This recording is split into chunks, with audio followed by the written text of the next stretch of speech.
সুরজিতের গান, গল্প ও কবিতার আসর থেকে নিবেদন কবিতা জলের কল্লোলে, কলমে নীরেন্দ্রনাথ চক্রবর্তী। জলের কল্লোলে যেন কারো কান্না শোনা গেল, অরণ্যের মর্মরে কারো দীর্ঘ নিঃশ্বাস। চকিত হয়ে ফিরে তাকাতেই দেখা গেল নির্বান্ধব সেই বাবলা গাছটাকে, আর আর তাকে গাছ বলে মনে হলো না।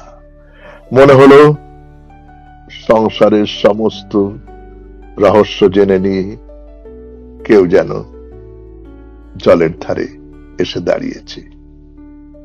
ফলত যা হয়, অত্যন্ত বিব্রত বোধ করল সেই মানুষটি।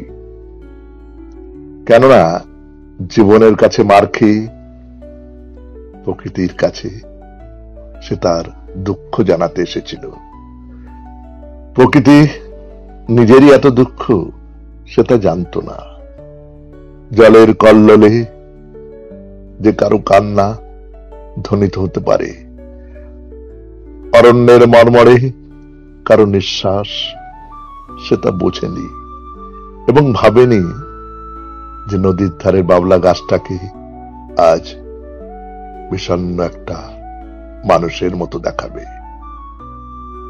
নদীকে সে তার দুঃখ জানাতে এসেছিল, জানালো না।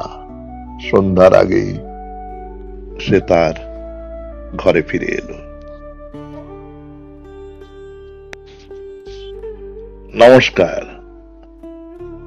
শুনলেন কবিতা জলের কল্লোলে, কলমে নীরেন্দ্রনাথ চক্রবর্তী, উচ্চারণে সুরজিৎ দাস, সম্পাদনায় সুরজিৎ দাস।